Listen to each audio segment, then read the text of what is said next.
SuperTalk Mississippi Media production. This is Gerard Gibert, and thank you for listening to MidDays here on SuperTalk Mississippi.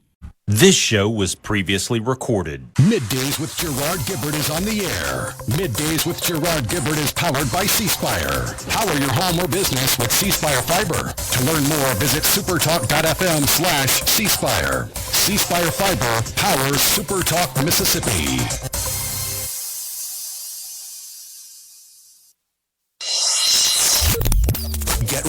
Get ready to go beyond the headlines and join a meaningful conversation with people from around the state. You're listening to MidDays with Gerard Gibert here on SuperTalk Mississippi.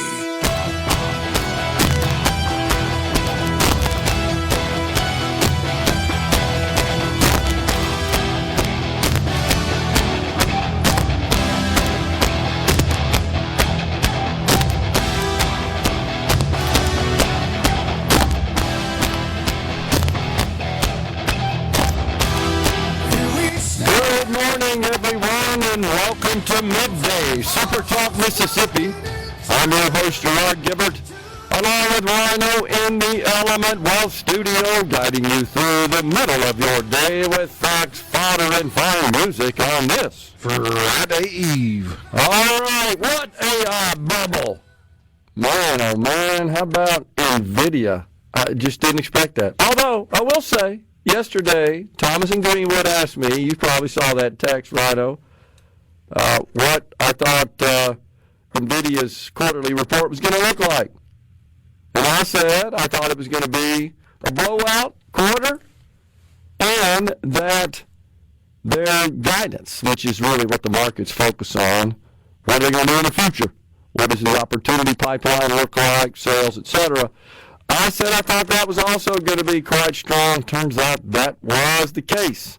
Their shares rose up at this moment as well on stronger than expected revenue and a very rosy outlook. So, sales in the quarter, $57 billion. That's compared to a $54 billion estimate. The current quarter that we're in right now, they expect that to rise to $65 billion. How about that? An $8 billion increase quarter over quarter. But here's the part that just blows me away. Net income. This has got to be the biggest quarterly net income ever posted by a company. $32 billion in a quarter on sales of 57. I believe that calculates out to just under 60%. I can't comprehend it. 60%. That is just an unbelievable testament, I think, to something we discussed yesterday, American innovation and capitalism.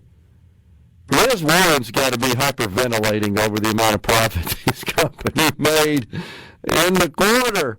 Unbelievable. So you can extrapolate if they were continue for the next 3 quarters, so a 4-quarter trailing quarter net income, you're looking at over $130 billion of net income for a year. Now, I happen to think that the company is going to produce $200 billion of net income for next year.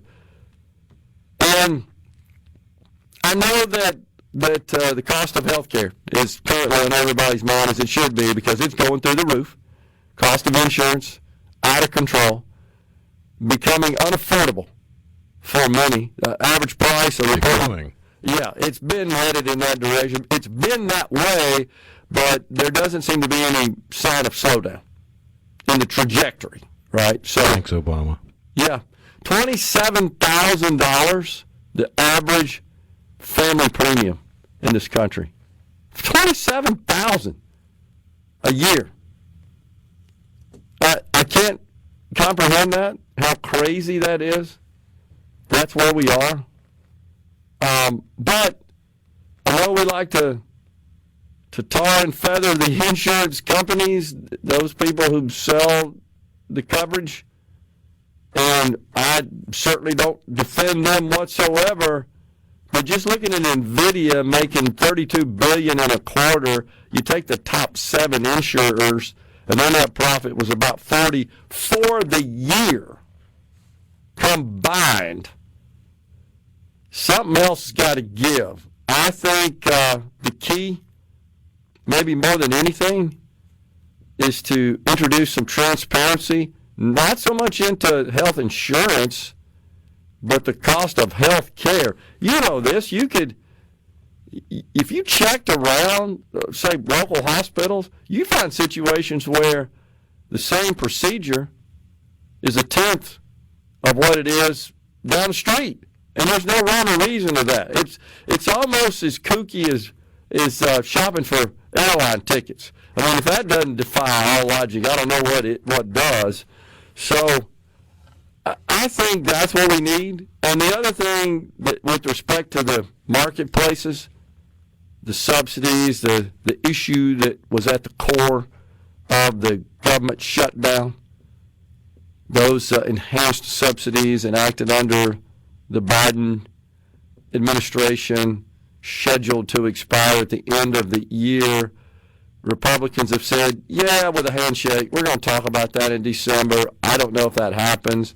But I think the structure around all those subsidies was wrong. And here's what I mean by that. To your point, thanks, Obama. Here's what I mean by that. It doesn't matter what the insurance companies charge for the coverage. The subsidies are structured to cap the buyer's cost of premiums as a percentage of their income. So I know this is crazy, but just hypothetically, if an insurance company sold their coverage in the marketplace and it's $1 million a year for coverage, the most anybody's paying for that is 8.5% of their income. So if you make $100,000 a year, you're paying $8,500, and the taxpayers have the remaining $992,000. Pardon me. You know what I'm saying? So that's the problem with the structure. Now, is it quite possible that the insurance lobby was putting the pressure on the Democrats that passed this law? I know that would be shocking to find out that was the case, but that literally is how. So no matter what they charge it for, in the exchanges, your premiums are capped. And the theory the Democrats had, because they always know more about how to run your financial affairs in your household than you do, is that nobody should ever have to pay more than 8.5%. Of their income for health insurance.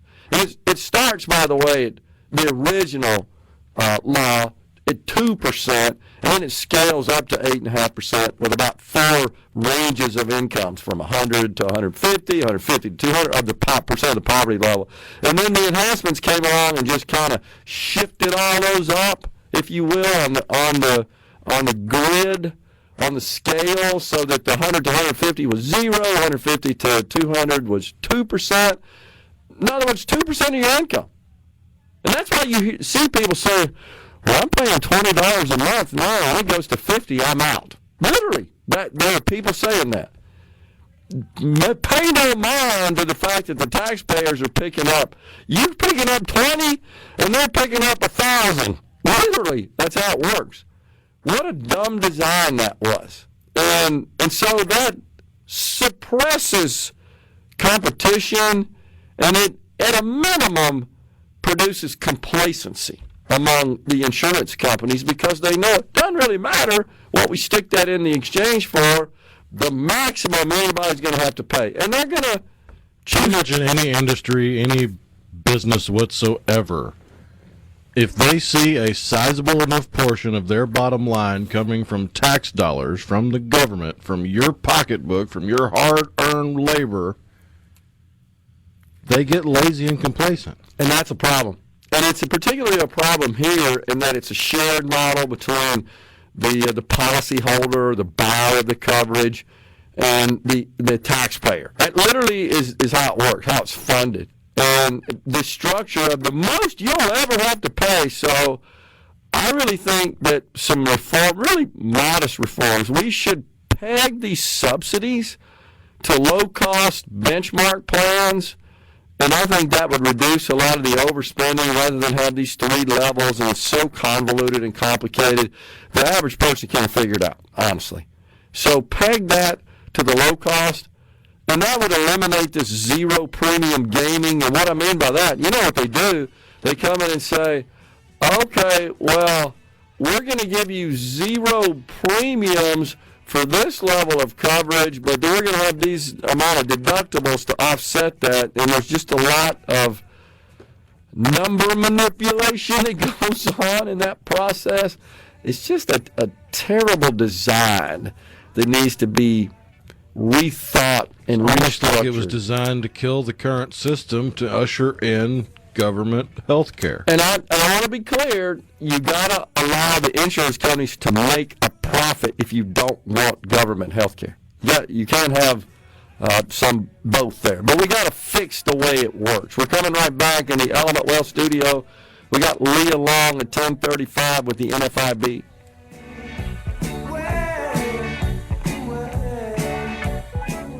This show was previously recorded. We've sent that Rip Van Winkle. This show was previously recorded. This segment of MidDays with Gerard Gibert is brought to you by Covington County Hospital in Collins, where your health matters. MidDays with Gerard Gibert. It is on. On SuperTalk Mississippi. The blues has got a hold of me. I believe I'm getting dizzy. Help me out. I keep thinking about that night in Memphis. Lord, I thought I was in heaven.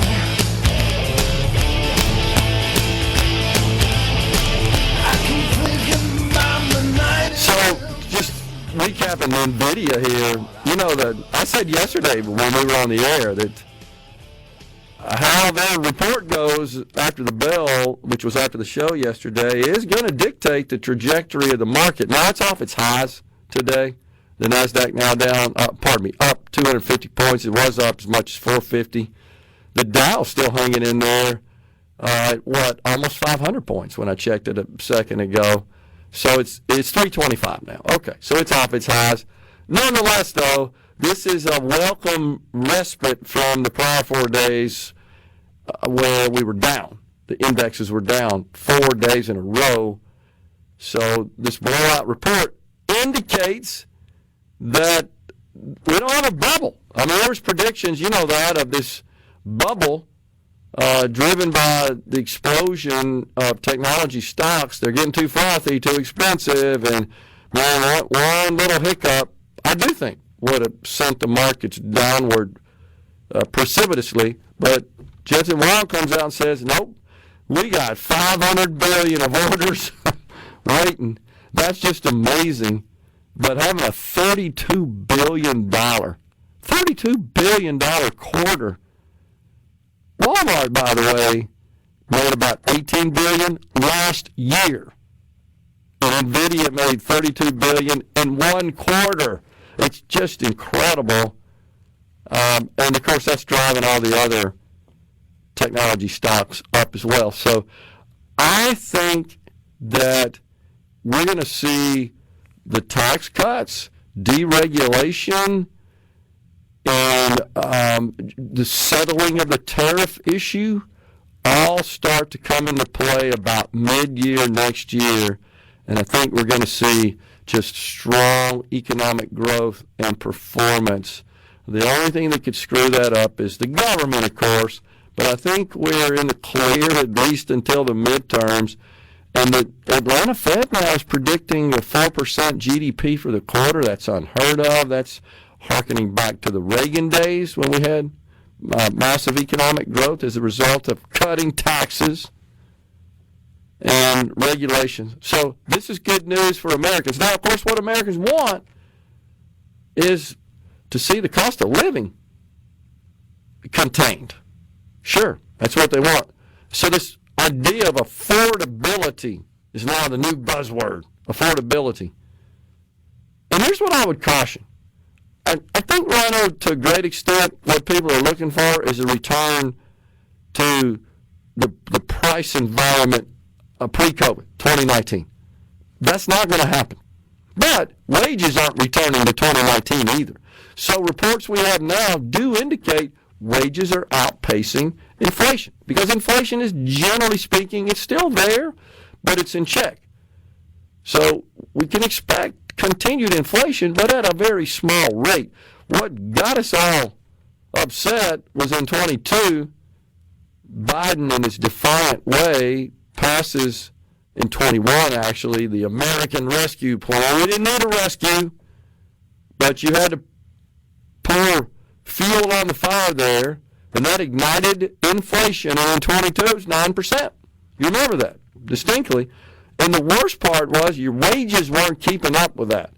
And so, even though this is the games that... And the people in charge kept saying, it's transitory. Correct. So, this is the game that they play, though.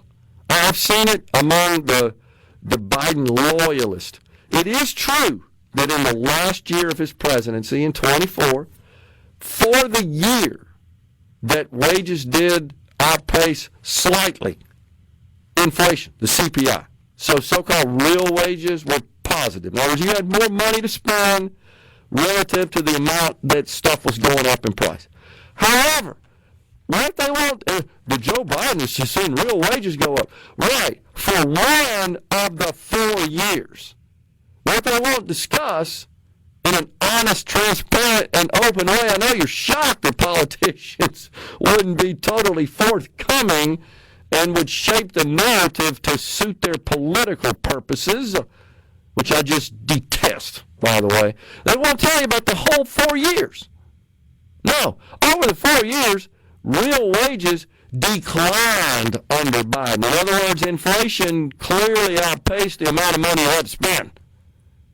Now, in Mr. Trump's first year, we're still in it, wages are outpacing inflation. That's real gain. But we're still trying to catch up from the Biden debacle of the 4 years. So, point is, we're not going back to 2019 pricing. What we can expect, however, is that inflation stays relatively stable, in check. It's not through the roof. You're not every time you go to the store, oh my gosh, it went up again. No, slight gradual increases while your wages continue to churn upward because of economic growth. I mean, that's the strategy. And that's what capitalists believe. And we're going to do that because good policy produces more supply. More supply increases overall economic activity, and wages follow suit. And we did get, by the way, the jobs report today, and it surprised. It's a bit bifurcated, shall we say. We added 119,000 jobs in September. Remember, we couldn't get October. Now, by the way, the Bureau of Labor Statistics, you probably saw that, said, yeah, we're just going to combine October and November. I don't know how the heck they're going to do that. But in December, when they announced the jobs situation for November, it's going to be the combined 2 months. Again, I don't know how to In do the that. phone survey, you just changed the question, or you asked two questions. Were you looking for employment or employed during October? That's Were right. you looking for employment or employed during November? I guess so. But you know how I feel. I don't have a lot of confidence in that process. Neither does the president, by the way. And it's because every time you put numbers out, 2 months later, we got to revise it. Not by a little bit, by a lot. And that's a problem. You might be pleased to know the federal government jobs in the September report declined by 3,000, construction up 19, leisure and hospitality, the big winner, 47,000 person increase, 20,000 in professional services down. So, But I mean, leisure and hospitality lost hundreds of thousands since COVID. that's right, just kind of getting back to normal. I would agree. But the other big data point, and that's why it's kind of a bifurcated report, is that unemployment ticked up from 4.3 to 4.4%. So what a quandary this puts the Federal Reserve in when they've got that, again, bifurcated data set. Because remember, their mandate is maximum employment and price stability. But I'm going to say one more time, the big thing is right now, wages are rising faster than inflation. Now that's in aggregate across the nation. I'd be curious to know from our audience, your situation certainly could be different. You may not be experiencing a wage increase. You may not see inflation in what you buy. But that's what the data on aggregate shows, is that wages are going up, prices are staying relatively level, thus you've got a net improvement in real wages. Paula Meridian, we're talking about insurance. Bring back catastrophic policies and or customized insurance policies. Stop requiring insurance companies to cover men's pregnancies. And that's the point Rhino makes all the time. And I agree, and I would just say this, though, Paul. I believe that that's a good idea as long as people who sign up for that know. I mean, it might even make sense to say, hey, look, if you don't have enough money to cover it, you are not going to sign up for such coverage. You sign some release that says, okay, I don't have to be treated. I mean, I don't know, because it doesn't help if you buy a cheaper insurance that covers less, but you still end up using it for treatments, medical care that's not covered, and then you're just added to the pot of uninsured expenses. That doesn't help anybody. That just means that the people who do have more robust coverage are covering for you, and that's kind of what we have today. So there's got to be some, I believe, stipulation as part of that. Now, I know that sounds harsh. I get it. And that's not how we operate. You show up in the ERs, we've talked about many times, whether you pay or not, you're going to get treated. And by the way, your immigration status doesn't matter either. You can be an illegal that crossed the border yesterday or today, literally. And if you get sick and you go to the ER, they're going to take care of you. And we've seen hospitals across the country report, they're starting to really crowd out Americans in the ERs. And that's because Biden opened the dang door. And the bottom line is that. It just created so many problems. That's just one of them. Leah Long with the National Federation of Independent Small Business. She's the director for Mississippi and Louisiana. Is up next. This show was previously... We've done all we can do. This show was previously recorded. You know what that means. Middays with Gerard Gibert. We'll do it live. On SuperTalk Mississippi.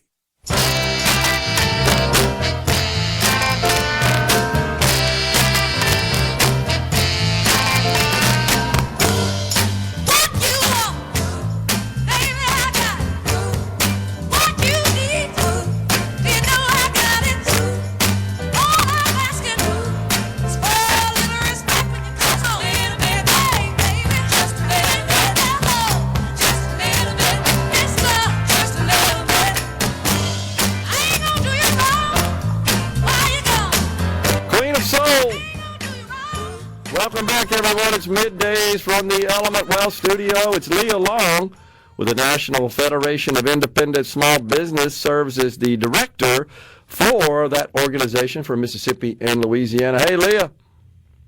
Hey, thanks for having me on this morning. You bet. Good to have you. So give us an update on how small businesses are feeling about the economy and the outlook as we head into the busy shopping holiday season. Yeah, so the latest results of our monthly survey is it is unfortunately a little bit lower. Optimism's a little bit lower, still higher than it has been in the past few years. But, costs are high and, hiring is still tough for these small business owners. And we've had a little bit of slowing sales and obviously the supply chain issues the last couple of, months especially. It's added to the economic uncertainty that these business owners are feeling right now. Okay, what do they need to see, I guess, to feel a little better? Because we're seeing consumer sentiment, which, of course, drives spending at these small businesses, it also is fairly low. As a matter of fact, the recent surveys by the University of Michigan who tracks that. So the consumers aren't feeling great about the situation either. What do you think?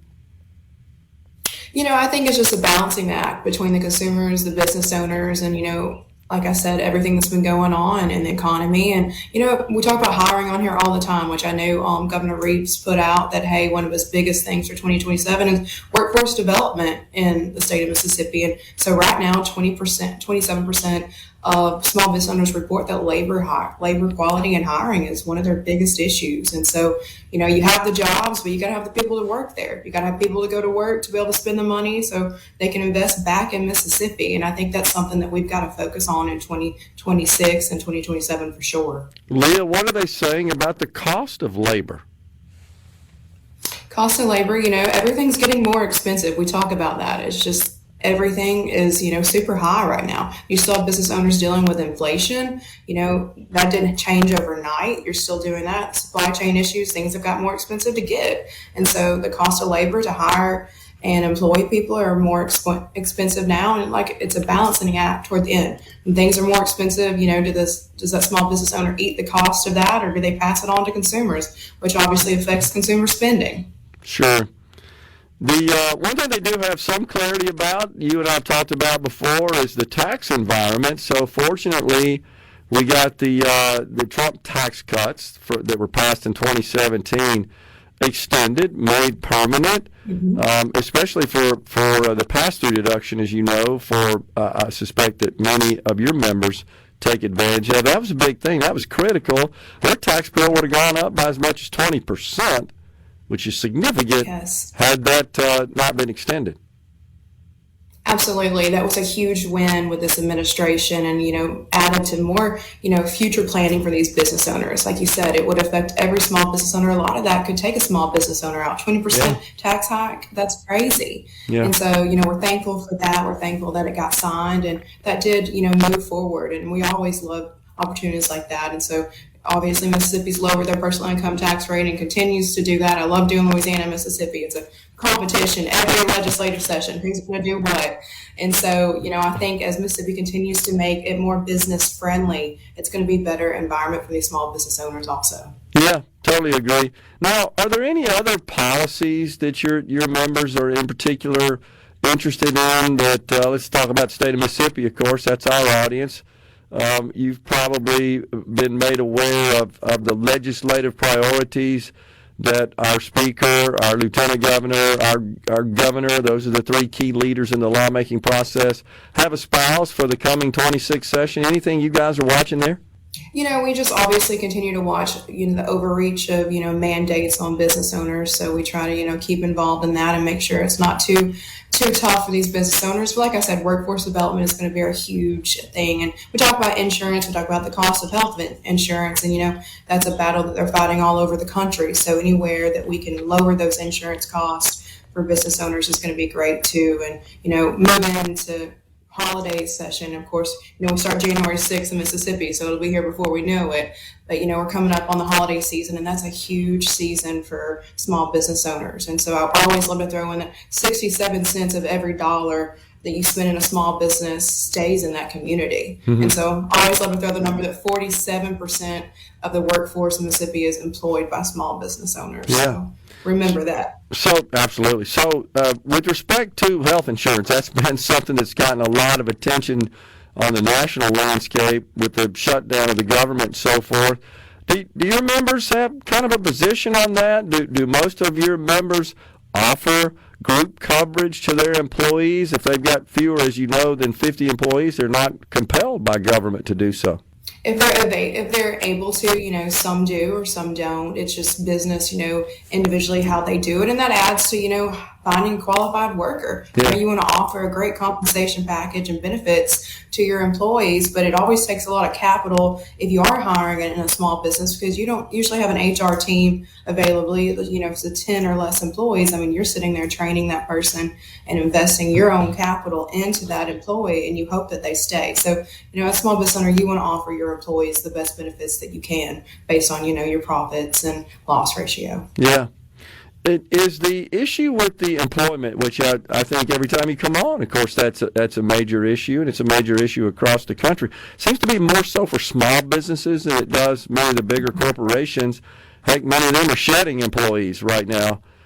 Is it a qualifications issue, or it's a numbers problem? There just aren't enough people out there that are looking for work. There's an imbalance.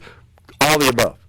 It's kind of all the above. And you think about industries, construction industry, transportation industry, those kind of being able to find those qualified workers. And I know Mississippi spent a lot of time investing in, community colleges and trade school programs, public-private programs to be able to get people in these jobs. Right. And I think that's important too.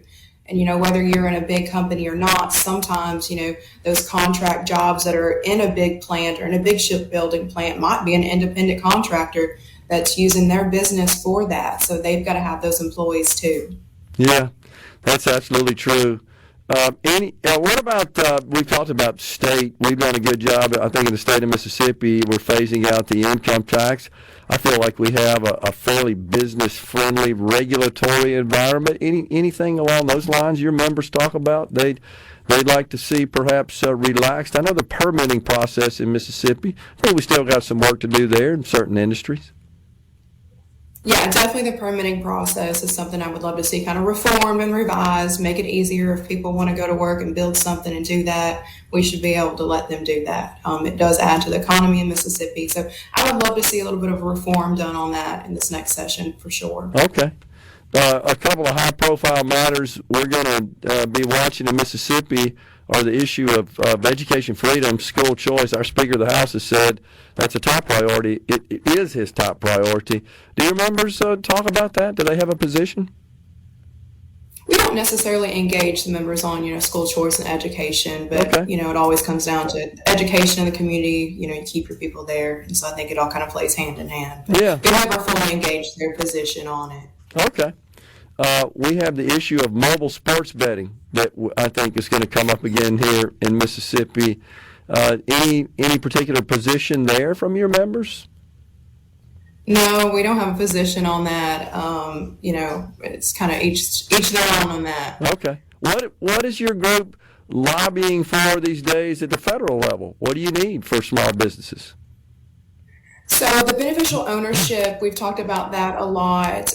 That was kind of pushed off, and so we're hoping to eventually get that made where it's not into law, because there was actually quite a few businesses in Mississippi that complied with that. It was an overreach of information, basically. I know we've talked on here a lot, but the fines were insane. If you didn't complete it, it was like $1,000 a day, even jail time. So just continue to watch those things as they come up. To in fear on small business owners and the information that the Secretary of State already has. So that's a big thing that we're going to continue to watch, and hopefully that kind of stays pushed away for a while. Okay.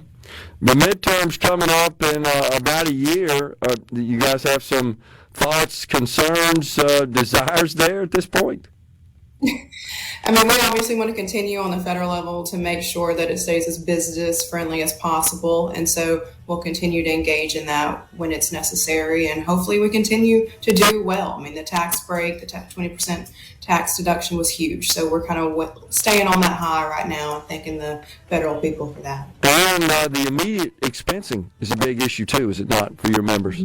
It definitely is. Definitely is. So watching that and continue to engage as things change. Yep. Leah Long, the director for the National Federation of Independent Small Business for Mississippi and Louisiana, has been our guest. Always enjoy talking to you, Leah. Appreciate it.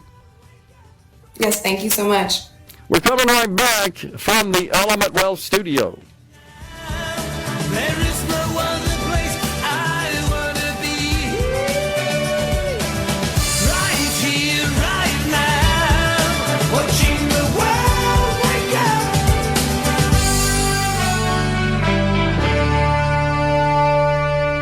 This show was previously recorded. Check it out. Let's do this. The talk that keeps Mississippi talking. Middays with Gerard Gibert Let's get on with it. on SuperTalk Mississippi.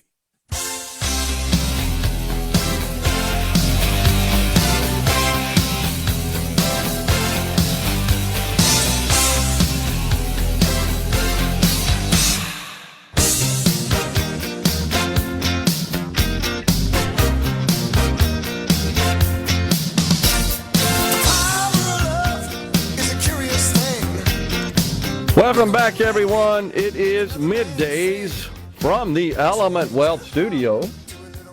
Are you thinking about or planning for retirement? Do you have a plan? Go to myelementwealth.com or call 601-957-6006 to let Element Wealth help you find your balance between income growth and guarantees. The C Spire text line, it's wide open. 601-879-4395. Today on In a Mississippi Minute with Steve Azar, you'll hear an interview with the voice of the Atlanta Braves and Mississippi native Ben Ingram. And later on in the program, Rhino's going to give away some tickets to Chicago. So there's a lot of discussion going on really with the negotiation of the One Big Beautiful Bill Act, which had as its primary goal to extend the Trump tax cuts enacted in 2017.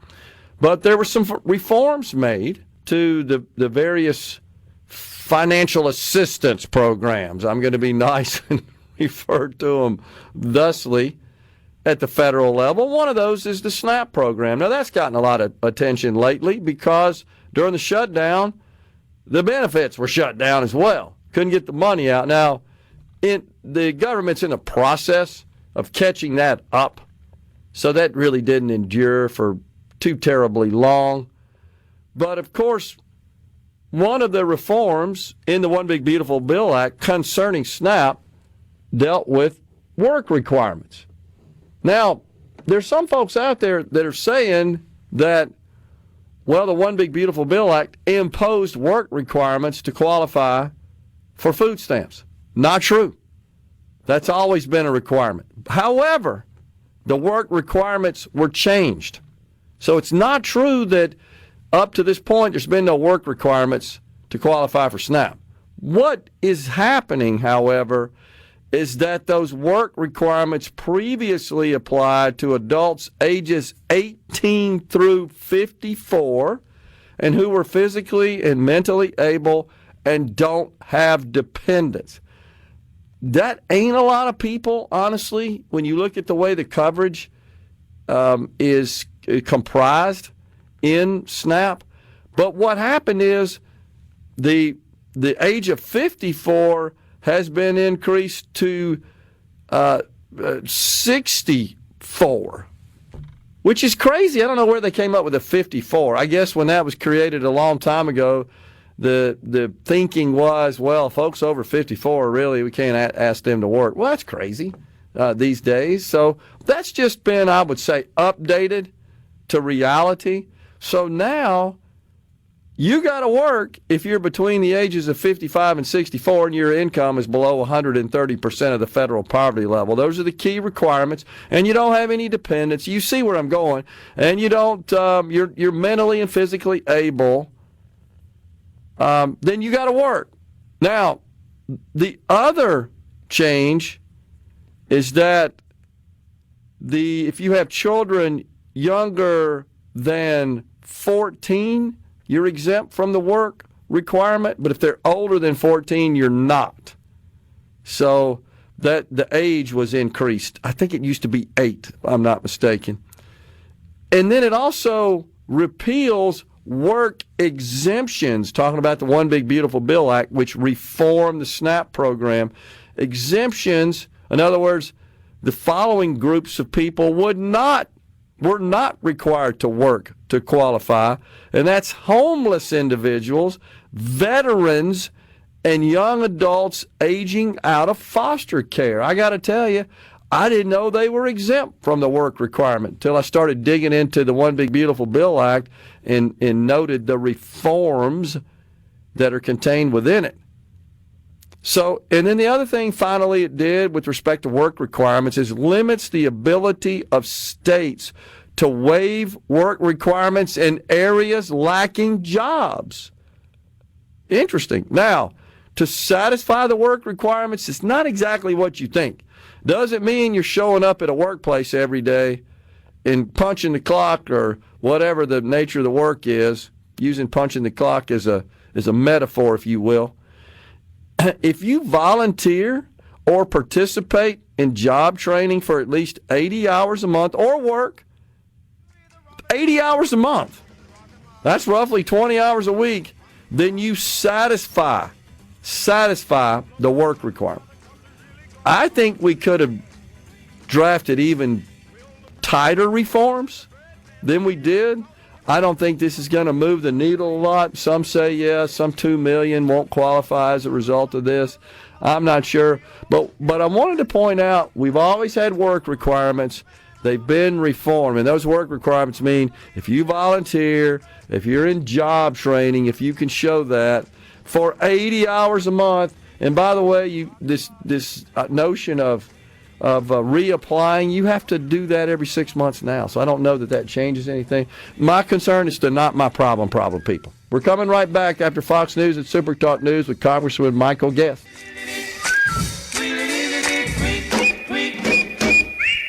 This show was previously recorded. This hour of Middays with Gerard Gibert is brought to you by the Mississippi Business Journal. Visit msbusinessjournal.com. Scott Coopwood, publisher and president. And now, the talk that keeps Mississippi talking. That's what I like to listen to. You're listening to Middays with Gerard Gibert. Here on SuperTalk Mississippi.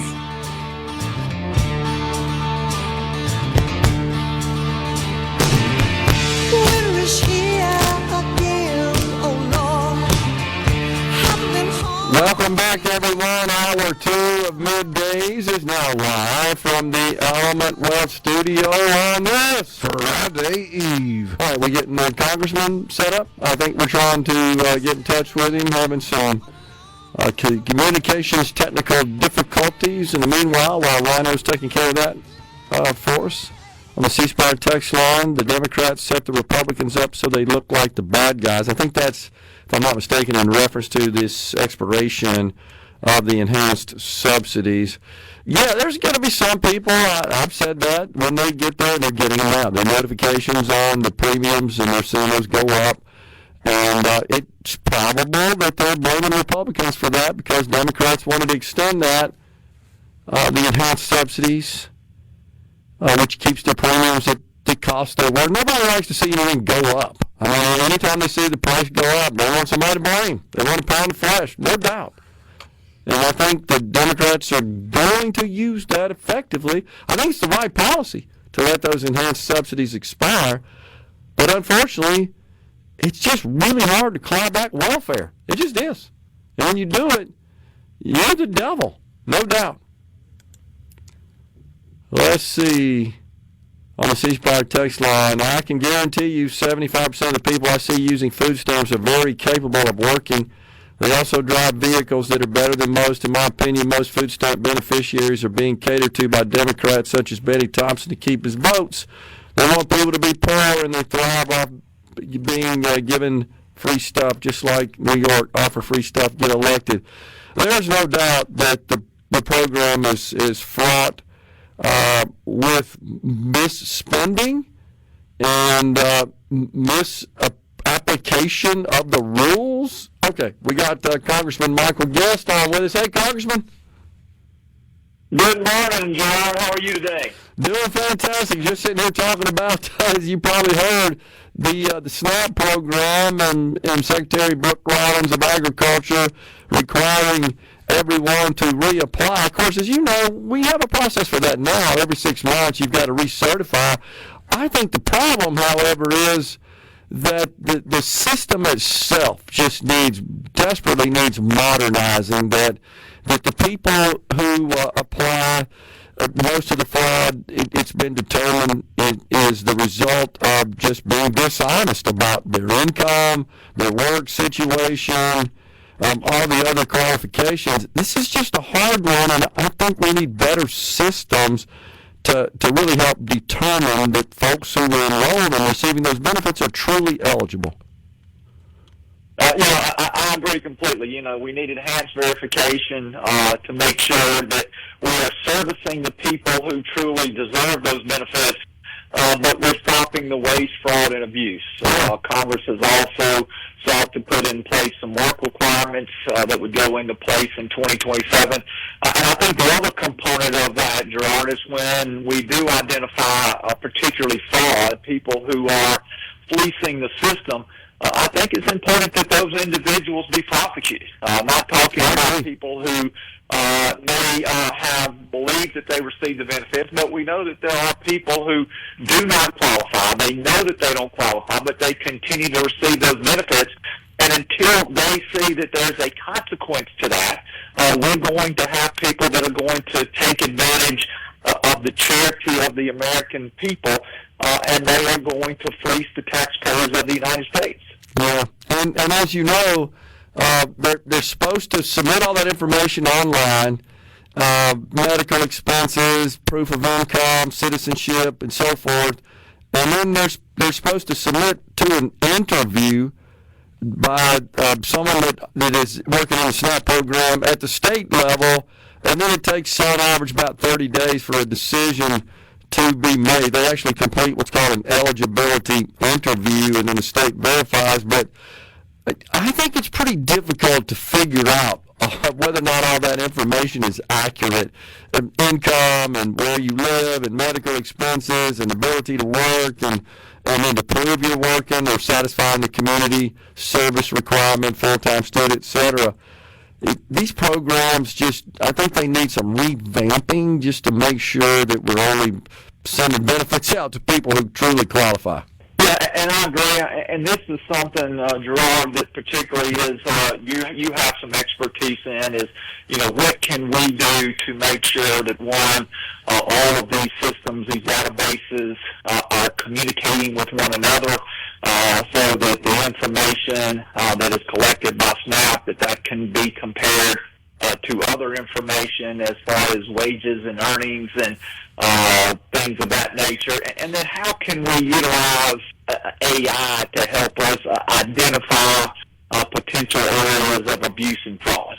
Because we know that, that there is, as we continue to advance in technology, that we're going to have to be depending upon systems like that. And again, you can speak much more intelligently about the need for the interconnection of these systems and how AI can help us be able to weed out those people who don't belong in the system.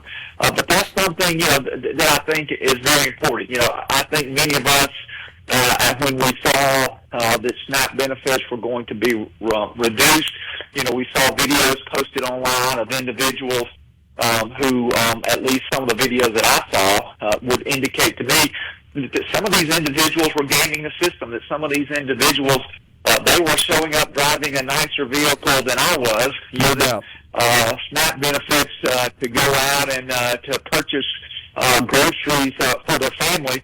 I even saw something where someone was called out by another individual online that the person was in one post complaining about the fact that their SNAP benefits were being reduced, but in a post the week before was talking about how they had purchased tickets to a professional football game for them and their family, and that they were looking forward to being able to take their family to a professional sporting event. Unbelievable. So clearly there was some disposable income that this individual had, and it was not necessarily money that the SNAP benefits was not necessarily money that they were depending upon living.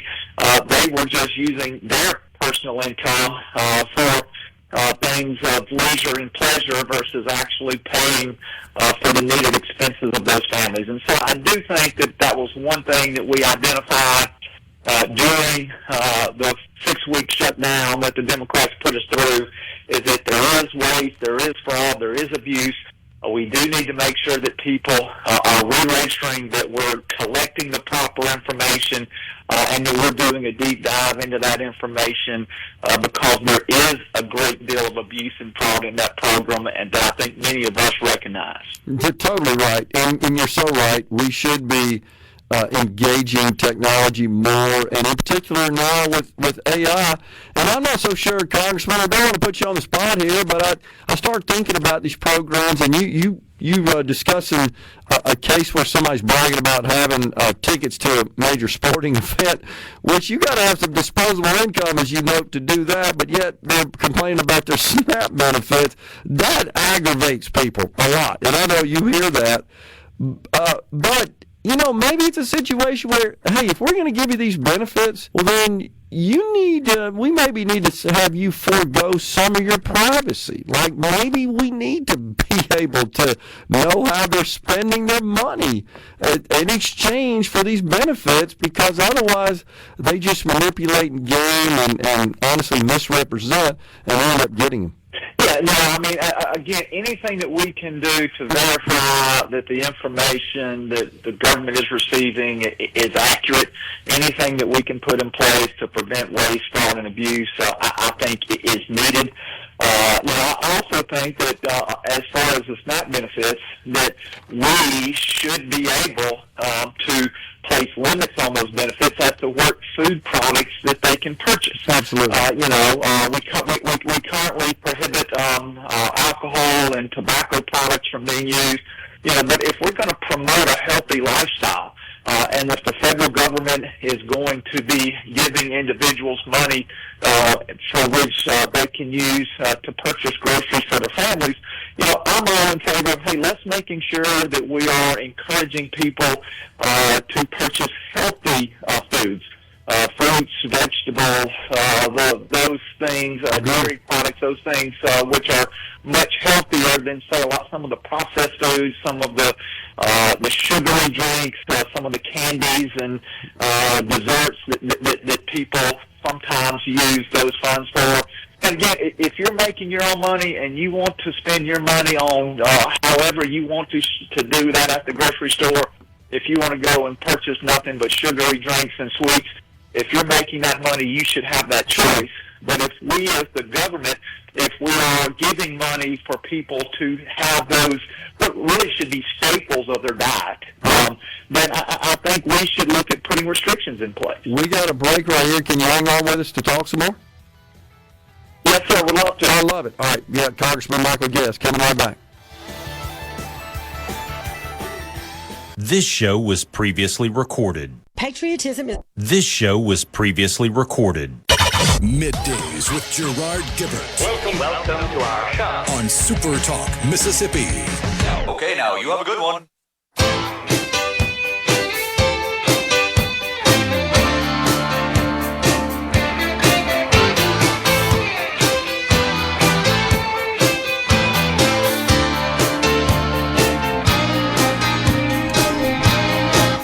Welcome back, everyone. It's Middays from the Element Well studio. We got Congressman Michael Guest on the line. All right, so you guys have been back in Washington since you had to vote to reopen the government.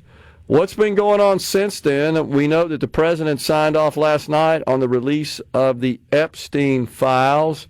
You knew that vote was coming. I ran into you over the weekend at the football game. So how did that shake out in the House? I didn't check the vote tally. Yeah, it was overwhelming. I think there was only one vote in opposition. That vote was Clay Higgins from the state of Louisiana. I think it was a very principled vote versus the fact that Clay did not, Clay had any desire to cover up for Epstein. Clay is a former law enforcement officer from South Louisiana. But Clay has been consistent in his message that he thought that this was nothing more than a charade and that there were not adequate protections in place to keep information from the public outside of victims. But Clay was the only vote in opposition. Outside of that, Gerard, every member in the House voted to support that. The Senate quickly hotlined the bill, was able to get it through the Senate with a unanimous vote, and then the president signed that into law. And so, the thing is that I don't believe that there's going to be any real revelation, and I've not seen the documents. I'm not on the Committee of Jurisdiction, but I know that the Oversight Committee has been looking into this now for months. The Oversight Committee has released 65,000 pages of documents already. In some prior conversations that I had with the director of the FBI, was told that as far as documents which could be released, that those documents were already released publicly.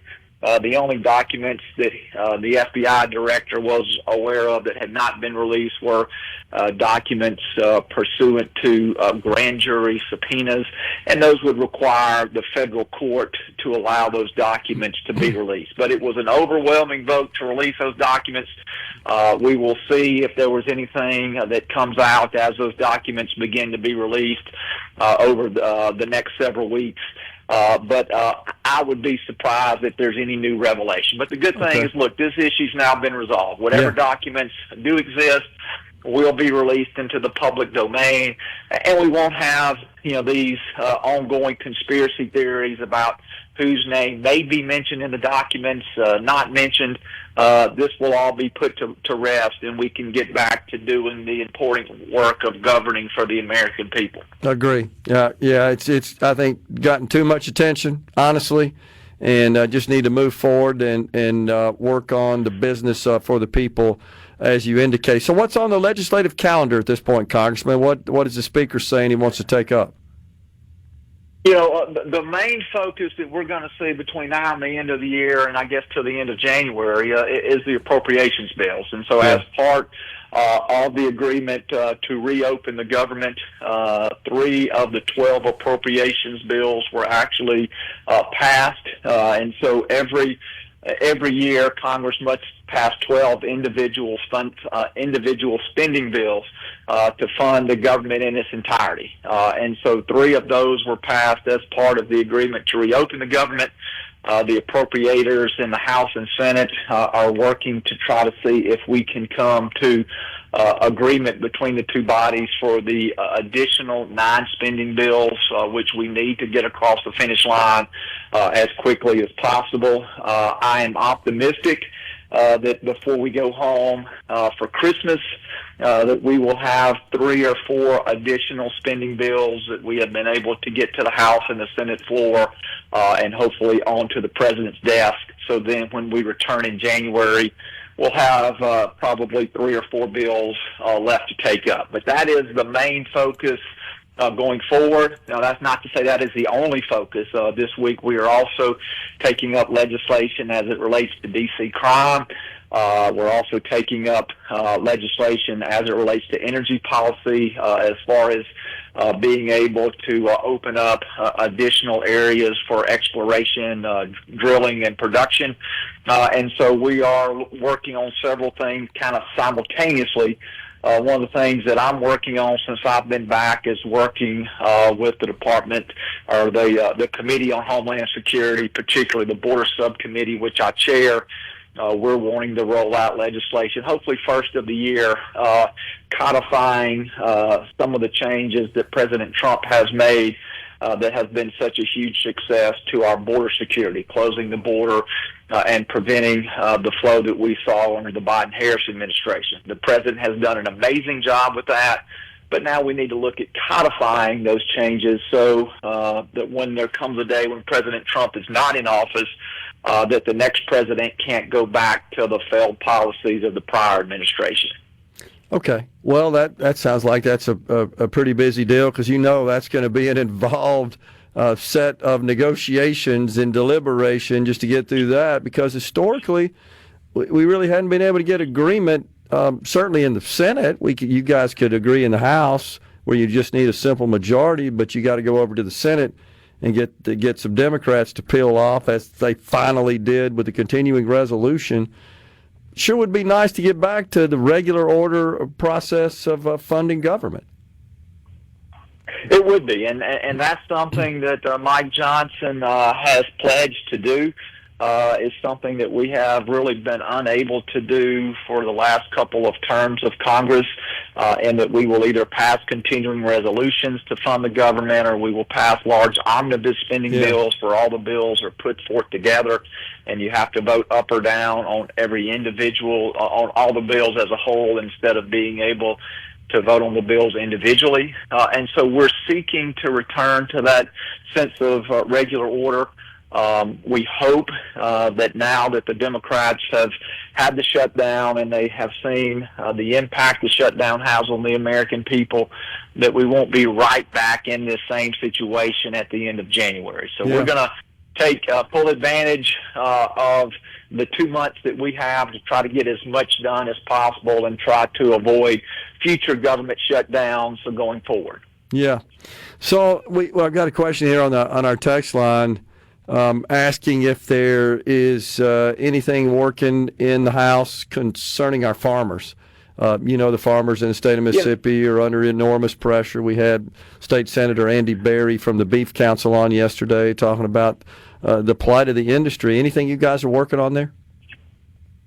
A couple things. One, and just general, the Farm Bill, which is something that the Ag Committee has been working on for some period of time. We were actually able to get some of the key components of the Farm Bill in the budget reconciliation package, which was signed by the President in July.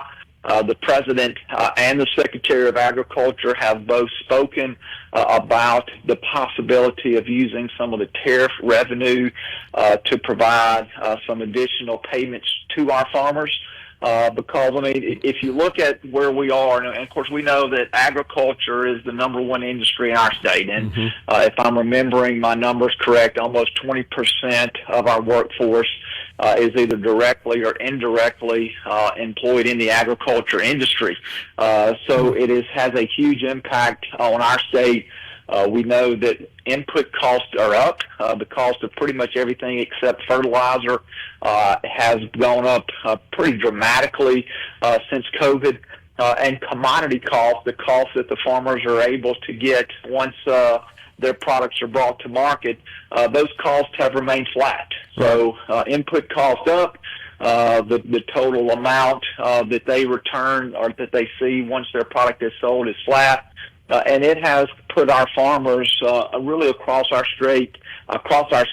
Many of those farmers are really suffering, and we want to make sure that we are supporting them. It is an important issue, not just economically, but also it's a national security issue.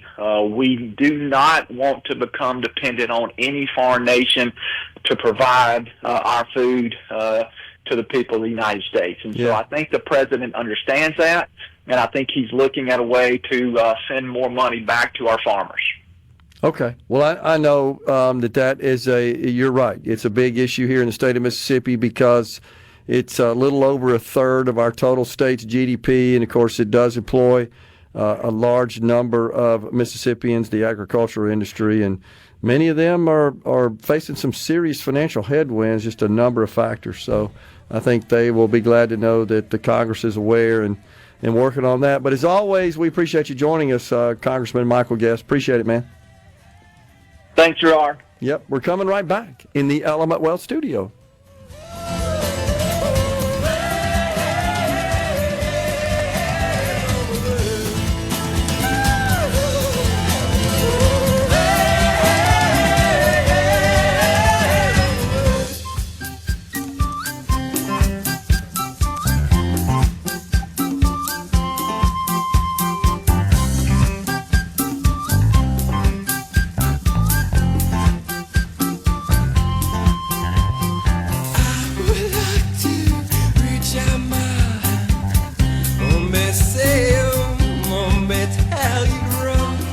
This show was previously recorded.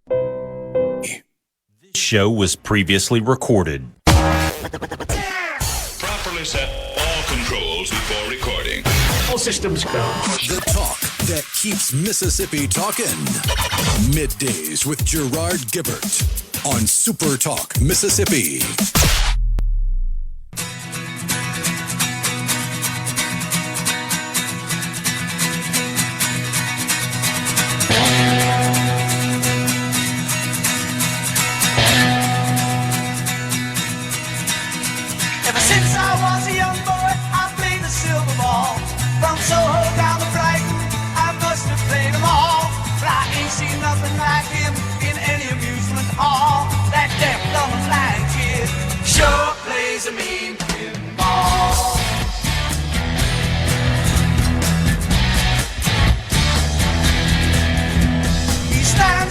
I know we've discussed this before, but you couldn't produce a song like that today, could you?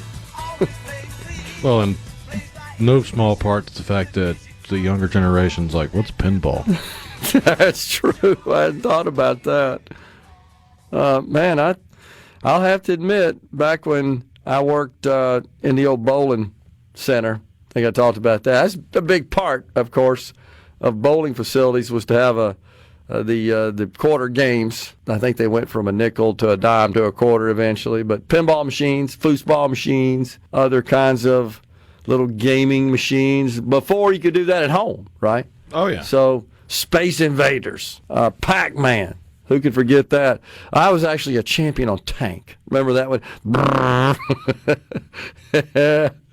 And that's only because I worked there, and when we'd shut down, I had the key, and I could open it up and just keep playing and practicing. You couldn't get that good if you had to feed at quarters. Not usually. Oh, man. That's pretty cool. Appreciate that, though. So, and, of course, appreciate the congressman coming on with us today. Yeah, a lot of stuff going on up there in Washington. On the C-Spire text line, healthcare again, Jerry in Waynesboro. If Trump sends money to people for healthcare, he better put triple Trump HC on the slot machines and give them a month of healthcare if they hit. Otherwise, the casino will get it all. Yeah, so when the president talks about sending out money to people to buy their own healthcare, just to clarify, he's not talking about sending them cash into their bank accounts or cash at all or checks, which is the way it used to work. No, that's not what he's talking about. This would work like the SNAP program does today, where it's electronic, it's EBT, and those funds would be deposited into that account, and you would have a way to spend that money only on qualified expenses. Okay, so it's not quite the same as I think what you are thinking of, which is just money's going to go out and dropped out of helicopters, and we're going to send checks that they'd go cash, and then, as you say, Jerry, then turn around and go hit the casinos. That would be, a disaster, obviously. And so don't see that happening. And that's not the plan whatsoever. But what's not getting a great deal of attention is that Bill Cassidy, the senator from Louisiana, he's no stranger to this health care reform deal. And he's actually talking about introducing a whole new plan. And really, it was not long after the president said, hey, instead of the way the subsidy structure works now, where we provide premium tax credits and pay those directly to the insurance companies, we're going to send you the funds and let you shop for your own health care. And so Bill Cassidy, not long after that, Rhino said, I'm on it, Mr. President. Now, this is something, by the way, he's been working on for quite some time, the senator from Louisiana, and talking about these expanding health savings accounts specifically. And so that's what the president's talking about here. He's pitching this instead of enhanced ACA tax credits with these health savings accounts. Now, to be clear, this is a little different than the premium tax credits. This is really not a replacement for insurance.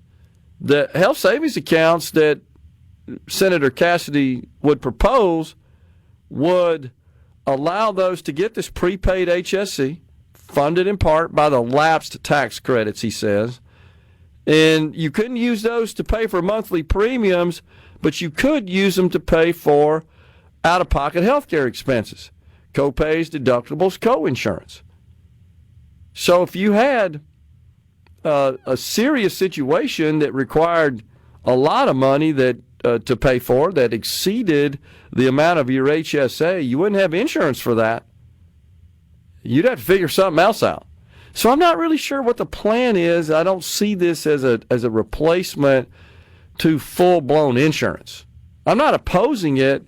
I just am curious as to if there are any other aspects of it, because what's being reported right now, and that's through interviews with the big media outlets with Senator Cassidy. No, that's not what he's planning. It's not to buy insurance. It's just, here you go. Here's some money to take care of your health care. Hope that does it, because if you need more than that, sorry, you don't get any more. I'm not sure, honestly. I don't see that passing, honestly, in the Senate. I can see how a simple majority of Republicans can pass it. Would that reduce taxpayer cost? 100%, by a lot, honestly. And it depends on how the amounts would be structured of health savings accounts deposits, if you will. Would that be based on your income? I expect it would, just like the premium tax credits currently are. And then how much would that be? Now, currently, if everybody got the same amount, it'd work out, that are currently enrolled in the exchanges, it'd work out to about $5,000 a head. That doesn't buy you a lot of health care, $5,000. It does as long as you don't get sick, as long as you don't have any major issue. But if you have some sort of medical event and you need a significant amount of care, you could blow through $5,000 easy. So I don't know that this is necessarily a full-blown replacement, but it does achieve the goal of, hey, we're not sending any more money to insurance companies. However, you are using the money to pay direct providers of health care, doctors, hospitals, clinics, medical device makers, pharmaceutical makers, etc. You are using the money to pay them, so I'm not sure how that's better than paying insurance companies. It's still federal tax money that's paying resources in the private sector.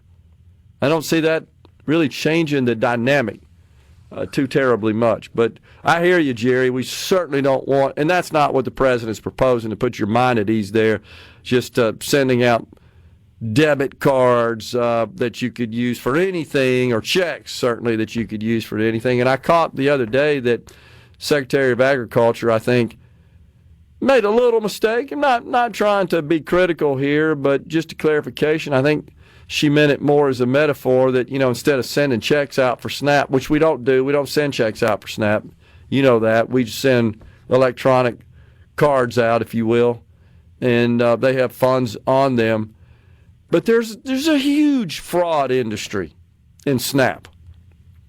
Between the retailers, because they're involved as well. And I think, Rhino, most people could probably share examples where they've seen the impropriety occur. They swap it for cash and other stuff, all kinds of crazy schemes, because there's collusion between the retail people and the holders of the SNAP cards. And by the way, there's no ID check on that. The SNAP cards are like lottery tickets, like currency. They're bearer bonds. Who's ever got them in their possession can use them. It's not like, well, you got to show me your ID to use your SNAP card. No, you don't. It's not how it works. So, and then even though SNAP benefits aren't available to illegals, I get concerned about the not my problem people, because folks are supposed to provide some documentation that proves they're legal. And I'm not convinced that's handled. I know you're shocked at that. Handled properly. And then the other major change that we've talked about on the program is there's certain classes of legal immigrants that are eligible for these SNAP and Medicaid. But what the One Big Beautiful Bill Act did is it declared that some of those classes of legal immigrants are no longer eligible. Now, what I hope is that they find out that, I can't get Medicaid anymore. I'm talking about legal immigrants. Can't get Medicaid, can't get SNAP, can't get TANF, can't get housing assistance. I might as well go back home. And that has been happening somewhat. We've seen a lot of self-deport. You've seen the Secretary of Homeland Security running ads encouraging, we can help you now, go so that you can immigrate legally. You've seen they're running ads doing that. And I think that's actually okay. If you get deported, you can't come back. Yeah, that's right. And that's what she's encouraging. If we find you and we deport you, you ain't coming back. You might as well leave now and go apply for legal admission into this country. We're coming right back in the Element Well studio.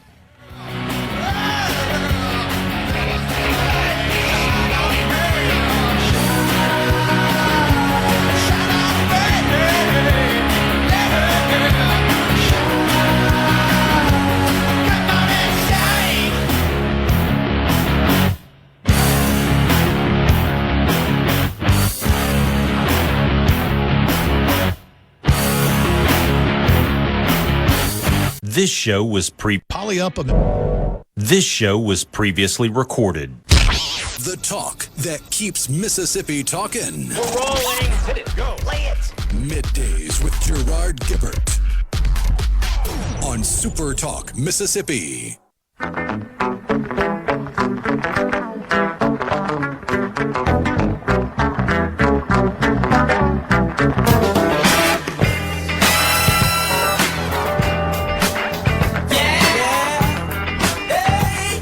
We are back in the Element Wealth studio. We appreciate you joining us across the state.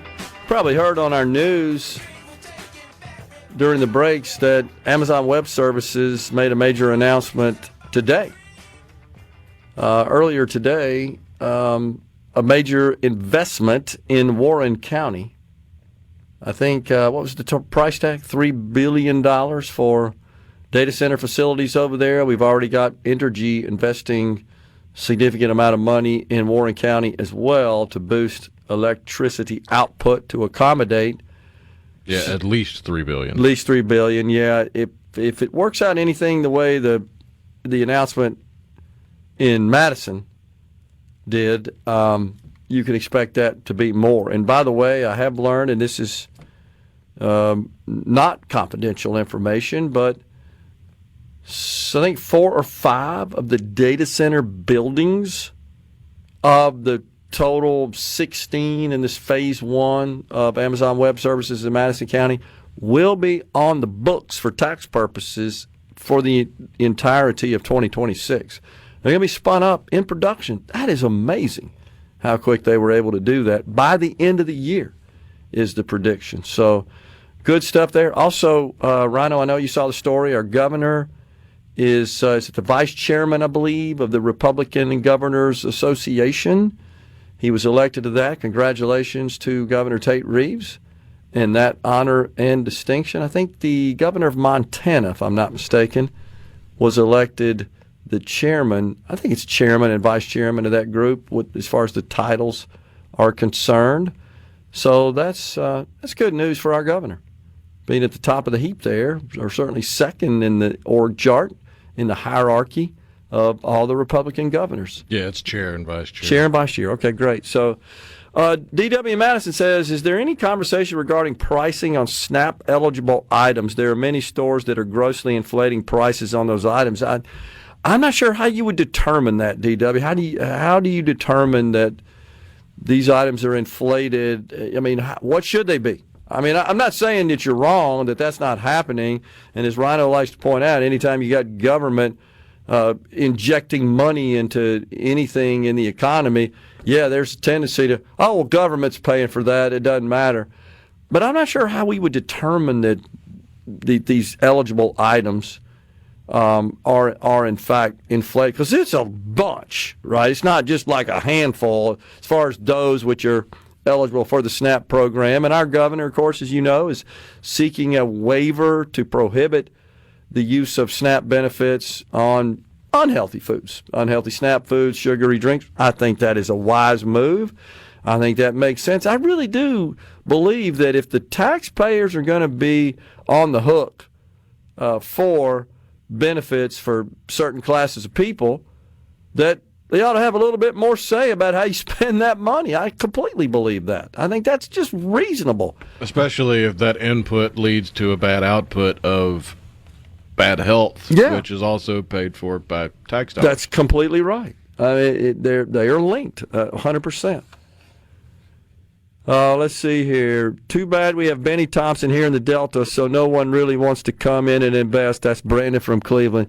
Yeah, and honestly, Brandon, that's not it as much as it is. And I hear you. And yeah, Benny would have his hand out, I believe, and be playing the normal shakedown games. I don't care if he hears it or not. I believe it happens. That's my opinion.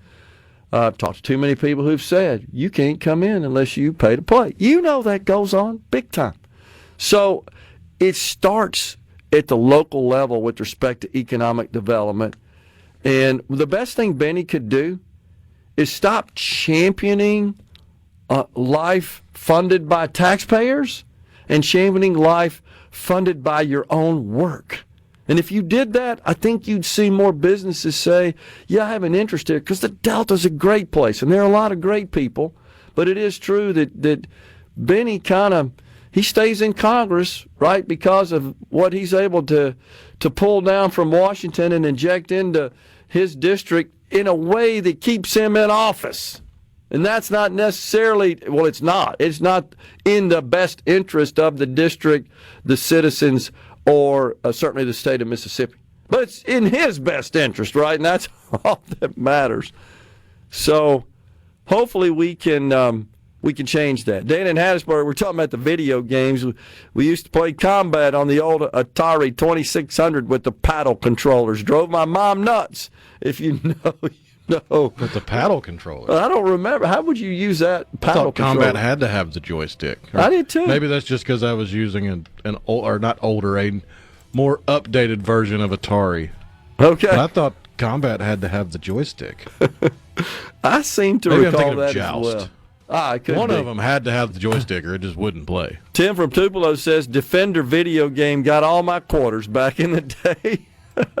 Andy from Pontotoc, healthy foods are always best, but not only for SNAP recipients, but for everyone. Amen, Andy, agree. It's hard when you can get a cheeseburger for a couple of bucks and a salad is $8 to $10. I agree. There is a disparity, and it does make it more difficult to practice healthier eating habits. Fox News, SuperTalk News coming your way. After that, it's Lindsay Fredman, founder-owner, Main Street Collective. This show was previously recorded. Welcome to the show that challenges you to think deeply, and look beyond political posturing. You're listening to Middays with Gerard Gibert here on SuperTalk Mississippi.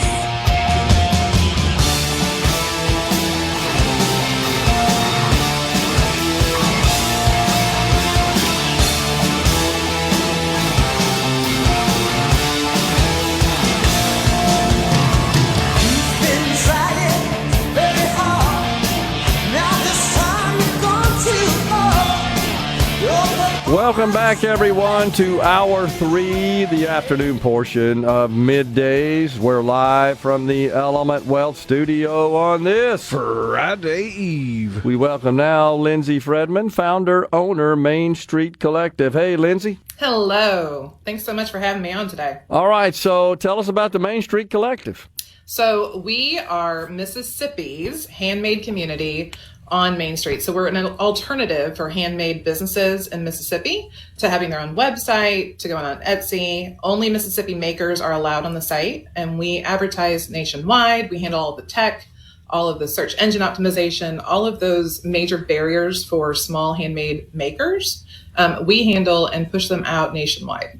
Okay, so how big an industry is that there? There are a lot of folks in the state of Mississippi, artisans and producers of these kinds of goods, craftsmen?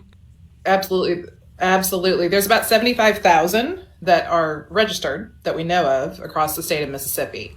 So it is a very large market. A lot of people are in the handmade community.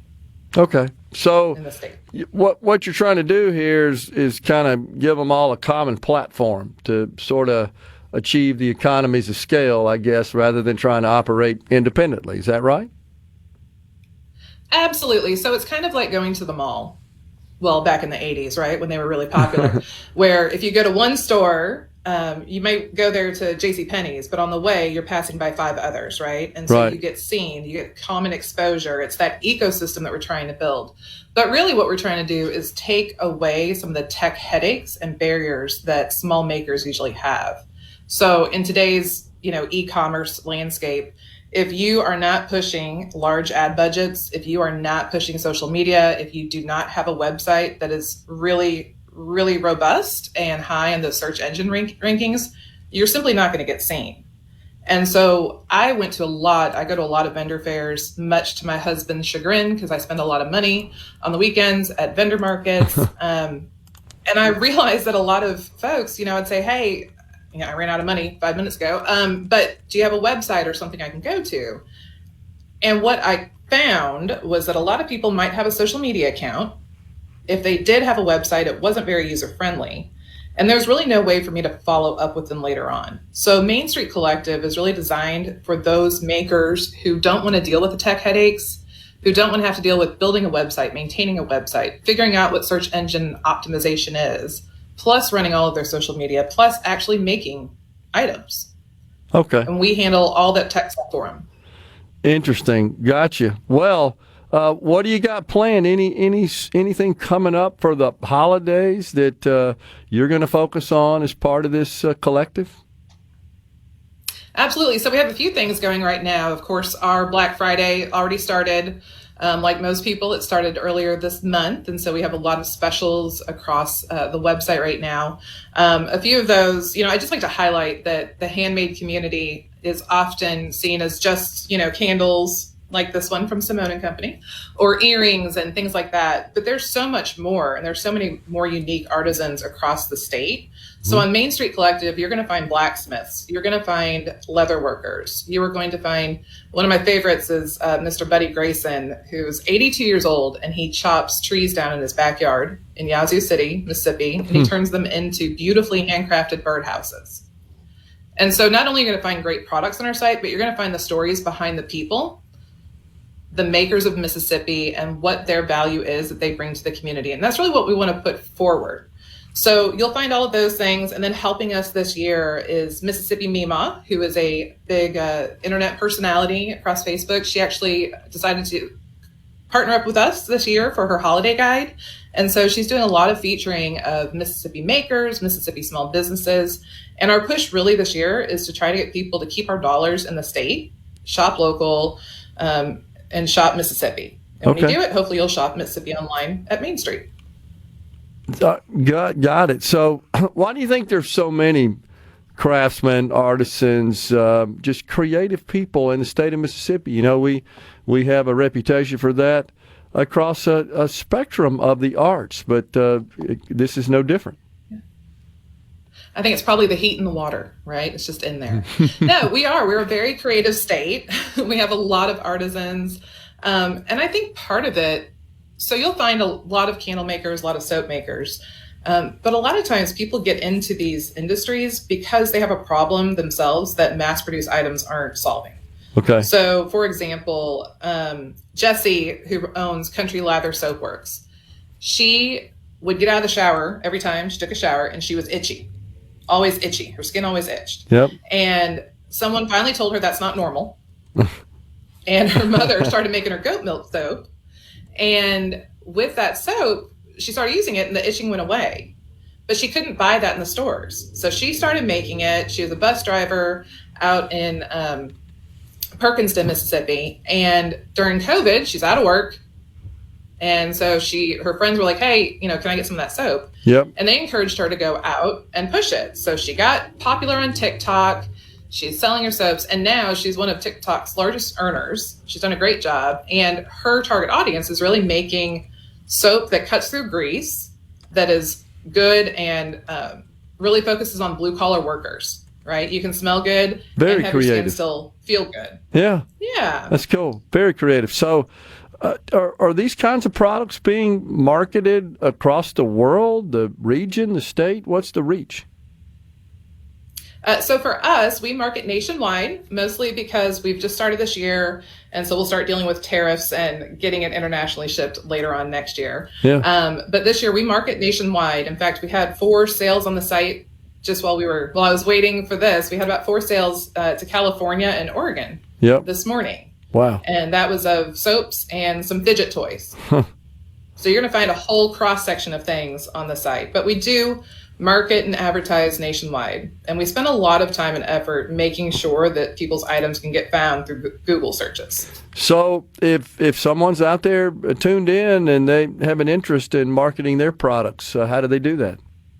They can simply go to mainstreetco.us, which is our website, and click on Become a Vendor. And if you're a Mississippi maker, then we will gladly work with you to help push your products. And Main Street is a lot more than just a website. We really are building a community of folks who support each other. So we have monthly vendor calls where we talk about what are the latest marketing strategies, what are the latest trends in e-commerce, what are we seeing on the site, and even helping each other find vendor markets that they may go to.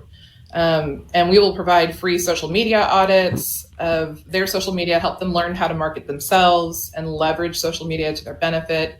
And if they want to push paid advertising, we'll help them with that as well. Okay. So if you're a Mississippi maker, come join us. Lots of value. All sounds kind of like an association of people in the same line of business there. It is very much so. And it's one that, unlike some of the big folks like Etsy, Etsy has millions of makers on there, and it used to be the handmade site, but now it's completely overrun with drop ship stuff from China, right? Yeah. And it is very hard for makers to get seen there. Okay. And you have to pay for every listing, and those bills really rack up quickly. Yeah. So we're a low-cost, low-tech solution for Mississippi makers. Anything that you got planned for the future you want to talk to us about? Well, right now we are in Mississippi, but this has taken on so well, and we have had so much interest from some of our neighboring states that next year we are hoping to establish a similar presence in Alabama. So if you have listeners in Alabama, be on the lookout for us. But next year we're really hoping to scale up the amount of vendors on Main Street Collective here in Mississippi. We want to be in the 400, 500 range so that when you want to go buy gifts for family members, for friends, that you stop at Main Street first and try to shop local and find what you need on our site. Sounds like you have a goal of being very convenient, easy to use. That's really kind of what put Amazon on the map, honestly. It's just so simple, so straightforward, so intuitive. And if you've got an interface like that, you're likely to get a lot of business. That's the bottom line, isn't it? I hope so. Absolutely. And we do get a pretty decent amount of traffic right now, so we definitely want to expand that. But mostly we want to expand that traffic for our makers. Yeah.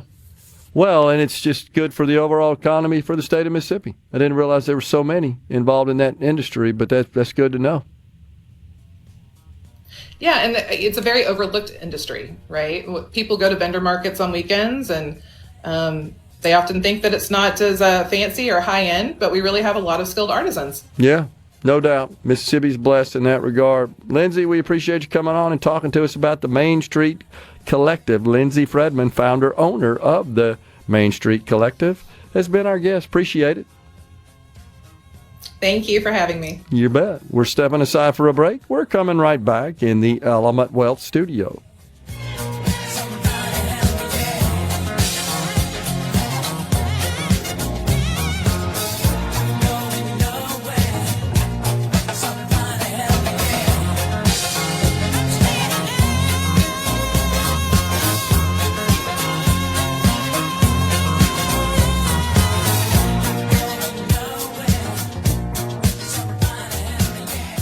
This show was previously recorded. For all your glass. This show was previously recorded.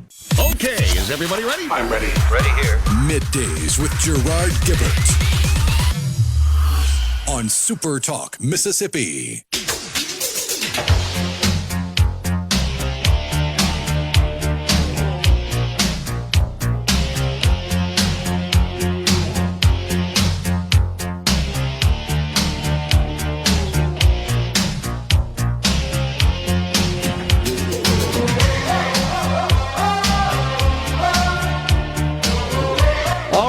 The markets have soured, and that's because they're still into that Fed watching.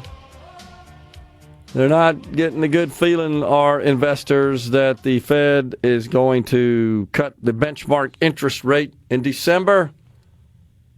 And so there's a big sell-off, despite the fact that not only did NVIDIA have a blowout quarter, but Walmart. Man. And here's what's a little surprising. No mention of tariffs in their con call where they presented their quarterly results. I'm not sure what's happening, honestly, with the tariffs. I don't know that we know the whole story. I'm not convinced that retailers or importers are absorbing all those costs and not passing them on. I'm not convinced that exporters are reducing their prices. I don't know what in the heck's going on, honestly. But it's not aligning with predictions. I'll say that. It's not really fueling major inflation. And also, there's not quite the chaos we expected in the markets overall. But at this point, it seems like the focus is on the interest rate situation. They just don't have a good feeling about that. Ben on the C Spire text line says, I think y'all touched on it a bit yesterday, but it sounds like the plan for PERS will require $200 million cash infusion every year for the next 30 years. I'm sure y'all get Senator Sparks on before the session begins, but I want to hear if he believes that type of cash going out every year will delay the phasing out of the income tax. So a couple of things there, Ben. Yes, the actuaries have presented proposals to key legislators involved in shaping PERS policy, including Senator Sparks and, of course, the PERS board. And I think there are 6 options that they presented. One of those was just write a check for $200 million a year for the next 30, and you're good to go. That's absolutely true. And then your question about might that impact phasing out the income tax? Well, keep in mind that there are some triggers, but because of the drafting error, it's not likely those triggers will come into play. Now, it is also quite possible that we may find ourselves with this infusion into PERS in a situation where when the LBO does a projection of revenues and expenses for the state, which is the difference which is used to determine whether or not the income tax can be cut by a certain percentage. And there are 3 different levels of those. I don't have that committed to memory. But the bottom line is, unless there is an excess of revenue over expenses, there's no mechanism to cut the tax rate. So at a minimum, you got to have a surplus, but it doesn't have to be very much because of the drafting error. You guys recall the misplacement of the decimal point. I call that in my presentations, make decimal points great again, because they weren't too great as far as those who had the goal of instituting financial triggers as a condition to further whittle away at the income tax rate. That's after it gets down to 3%. That's automatic. We're going to 4 next year. We're at 4.4 this year. We go to 4 next year, and then we go down to 3 over the next 4 years. Is the next 4? I think it's quarter point increments, not 3 increments. But nonetheless, that's automatic, and then after that, it's based on the trigger. He also says, does Ben, also I really hope that continued investment from Amazon and other major data center companies will result in nuclear reactors being constructed, whether they are small modular reactors or a new large-scale reactor at Grand Gulf. Yeah, I mean, Rhino and I think both are in total accord on that, which is that's the future of electricity. And I think you're starting to see more people across the country get that message as well. We are behind because we could have been building nuclear power plants, but crazy people in the country wouldn't let us do it. And the hippies. Right, exactly. So I'm all for it. I think it is clean and safe, and it's what am I trying to say? It's they're unlimited in supply. So it's not like, well, once I mean, there's a finite amount of uranium in the Earth's crust. That's true. But we will run out of it much later than we would run out of fossil fuels. Yes. Or, heck, probably wind energy. Well, let's be honest. Whoever succeeds us as humans, by the time we get to that point, they'll come up with something else at that point that we can't even comprehend today. So I'm not worried about that. Well, I mean, that's the problem with talking about renewable energy with greenies and leftists and liberals and losers, is they point to two totally different ideas as the same thing, kind of like they do with immigration. Legal immigrants and illegal immigrants, they pile them all in one big pile of sad sacks. Yeah. Technically, our future will likely be powered by solar power.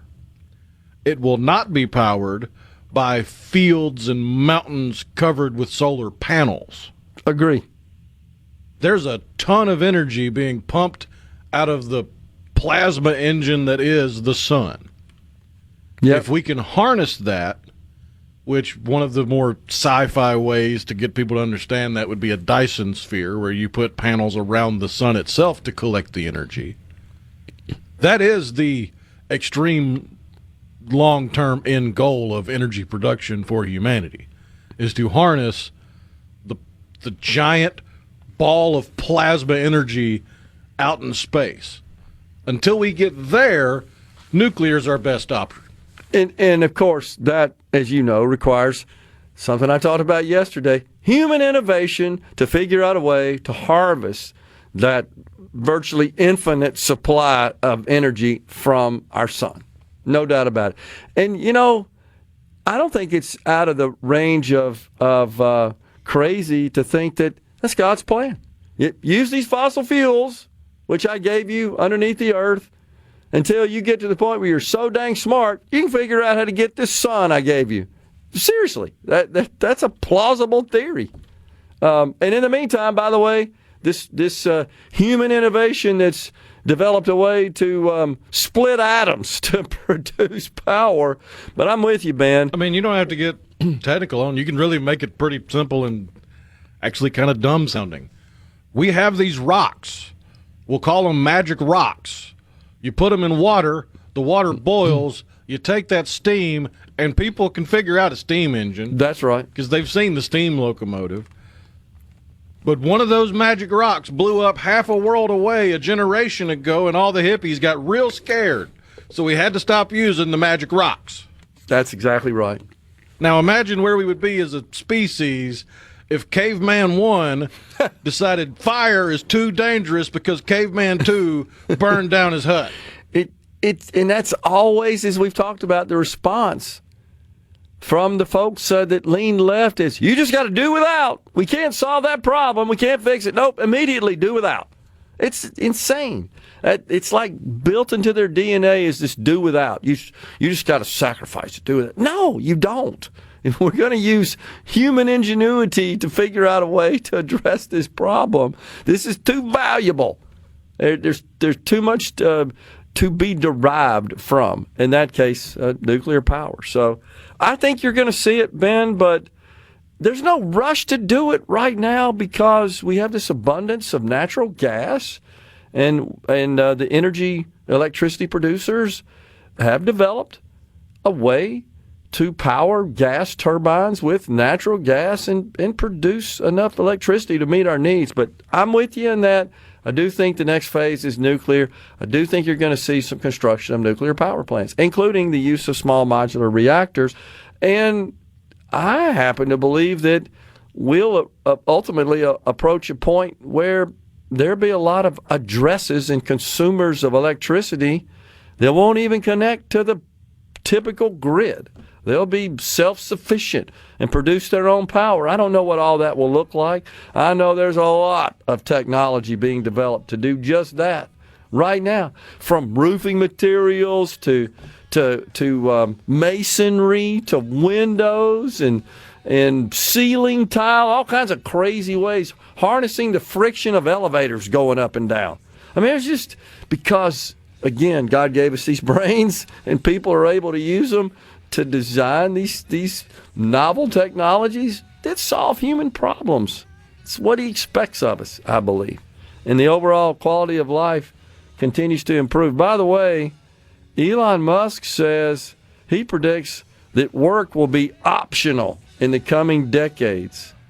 He says AI and humanoid robots will eliminate poverty and make everyone wealthy. Coming right back. This show was previously recorded. If a Lenovo Show was previously recorded. It's so awesome! Middays with Gerard Gibert. Come on, let's get on with the show! On SuperTalk Mississippi.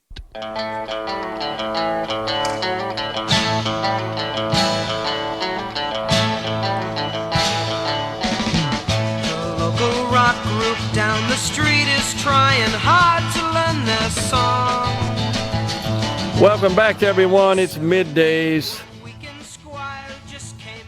That'd be the Monkees. I'm trying to get the house band to play that one, by the way. I think it's my favorite Monkees tune. Mickey Dolenz on the drums playing that one. Another Pleasant Valley Sunday. Brandon from Cleveland says, I've had some from other countries tell my wife if she spends above a certain amount, they will eat the tariffs. So, Brandon, I'm assuming your wife imports goods in some way. That would also, but also keep in mind that she, as the importer, is paying the tariff. So the way that the exporter would absorb the tariffs is by reducing their cost of goods to your wife by that amount. So lowering their prices, thus absorbing effectively the tariffs. But your wife, as the American importer, is still the party who would remit to the federal government. And that, there's been a lot of talk about using tariff money for this, that, and the other. It almost feels like, Rhino, the same narrative you hear a lot about, we just cut out the foreign aid. I mean, we've spent that foreign aid so much, it's up to about, $10 trillion a year. And it's $40 billion a year. I wish it were zero, but it's not the panacea. And nor is the tariff revenue. So we're going to send dividend checks out. No, we're going to pay down on the deficit. No, we're going to send it to the farmers. You heard Congressman Guest say that. Well, which is it? Because it ain't that much money, relatively speaking. When you're collecting $300 billion in tariffs, but your deficit's $2 trillion, that's not a lot. That's 15%. So of the deficit. So if you're going to say, well, we're going to send dividend checks out, or we're going to send money to farmers, and we're going to just say that that's coming from tariff revenue, that's still money we're borrowing. No matter how you look at it, it's money we're borrowing. It's a shell game of money because we still have a deficit. Until we get out of the deficit spending mode, there is no surplus money from any source that you could say, okay, that's it. That's what we're going to use. Now, I could make the case in the state of Mississippi that, in fact, we are producing surpluses, $500, $600 million. So, to Ben's point a minute ago, if the legislature acted on the actuary's proposal to just write a check for $200 million a year to the PERS fund, yeah, as long as we're generating $500 million surpluses, we literally have the money to do that.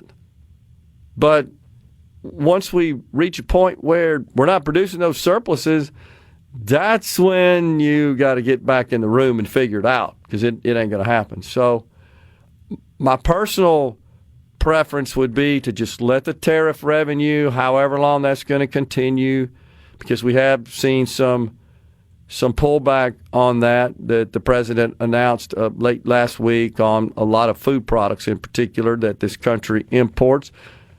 But whatever amount of that money is coming in, just let it work like it does now, which is go into the general fund and use that to at least reduce the deficits by that amount. That's money we otherwise would not have had, because we ain't close to getting to the point where the budget's going to balance. So just moving it out of there, that just means, okay, well, then we got to go borrow more money.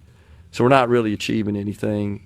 In my view, let it go in the general fund, and let's work on getting our budget squared away. The good news is, with the Fed, the Atlanta Fed, predicting 4% GDP, normally you would expect that income to the government would rise because of an increase in economic activity. You'll have more corporate taxes because they're making more money.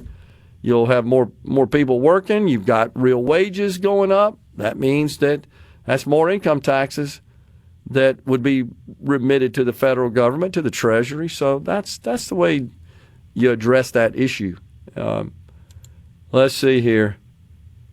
Just who do we owe and when they going to call the loan, says Jerry in Waynesboro. Yeah, that's a great question. It's something we've shared before. If you look at the breakdown of who owns our debt, it's primarily us. And what I mean by us is it's banks, it's financial institutions, it's individual investors, it's corporations. That's who holds U.S. Treasuries, our debt. Some is held by the Federal Reserve, about $7 trillion of the $38 trillion, and then another $6 to $7 trillion is held by foreign countries.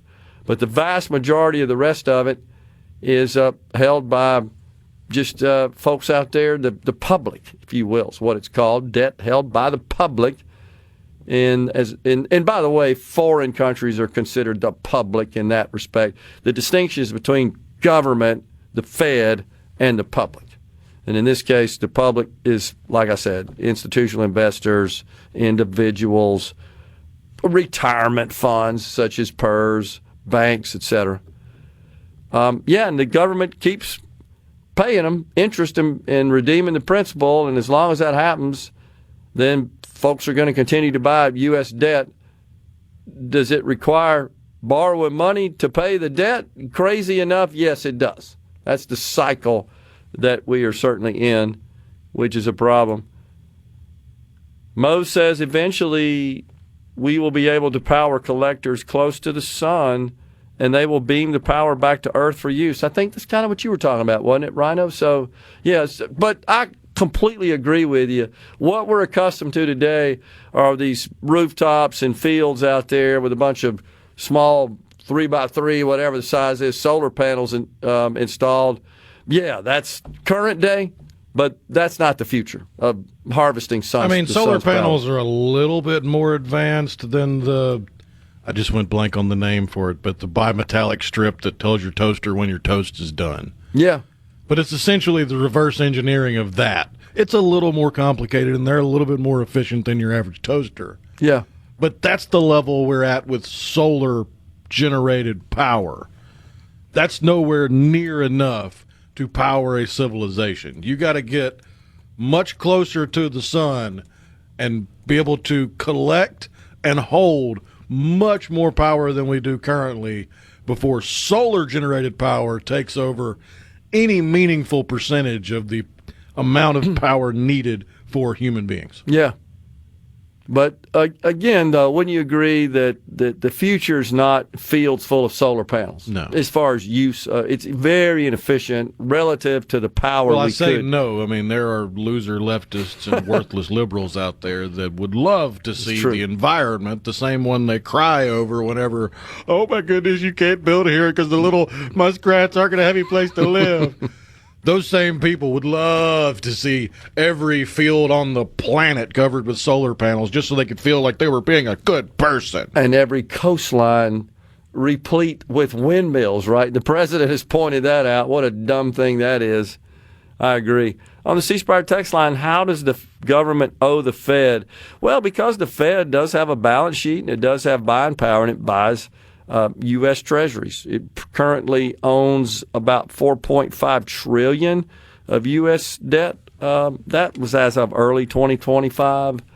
It's probably a little more than that now. I hadn't checked it. But when you hear the discussion of the Fed needs to shrink its balance sheets, Fed needs to increase its balance sheet, that all has to do with the injection of capital into the banking system by buying usually federal debt from banks to give them more cash to loan, if you will. So that's part of what the Fed does. It's called the Federal Open Market Operations. And when you hear them talking about shrink the balance sheet or boost the balance sheet, expand the balance sheet, that's what they're talking about. They're talking about their holdings of federal debt that they typically buy from member bank institutions. Don't want to get too wonky into the banking and finance world, but yeah, that's the deal. The big thing to keep in mind is that it's not true that China owns $38 trillion of our debt, which is the total amount that's sitting on the Treasury's balance sheet as a liability. That's not true. China does not own, but last I checked, about $700 billion of our debt, which is less than 2% of the total. They, by the way, have been shrinking their holdings of U.S. debt.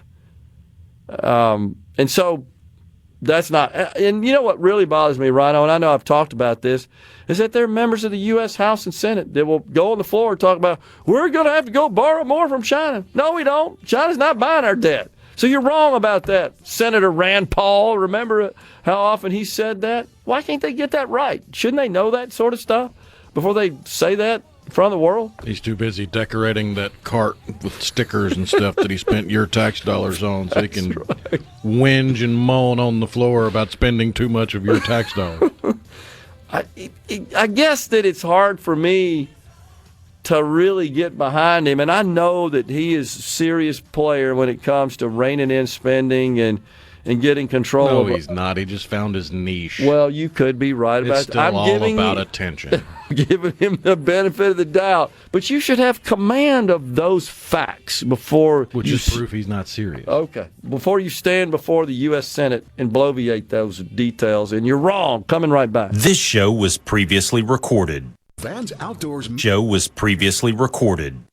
We interrupt this program. Gerard Gibert. Here we go. This is huge. Huge news. Huge news. Huge. You need to listen to this. Middays with Gerard. SuperTalk Mississippi.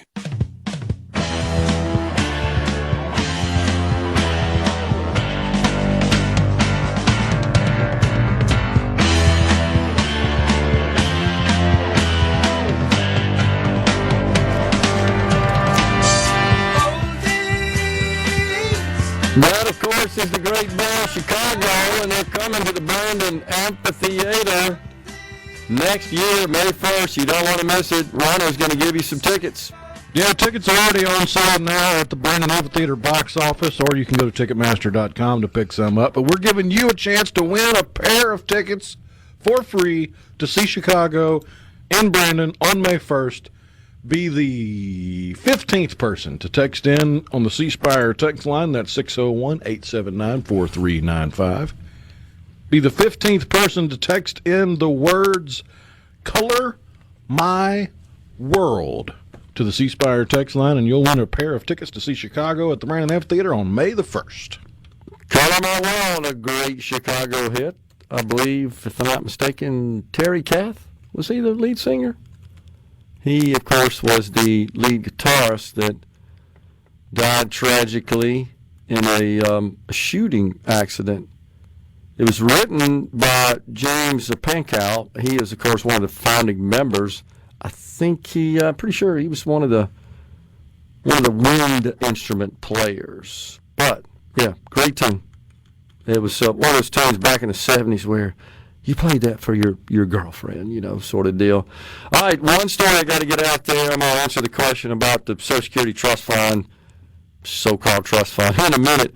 And that is that law enforcement officers, first responders specifically, in Mississippi, they are asking for a separate state retirement plan. Now, recall that our government, our state government, enacted a new Tier 5 in the public employees retirement system. All new employees in the public sector, when they work for employers that participate in PERS, which is virtually all of them in the public sector, that they would be included in this new Tier 5. And the goal of Tier 5 was to try to shore up the finances of the PERS system, because employers would continue to contribute the full 19.9% of payroll into the fund, but the actual employee would only receive half of that into their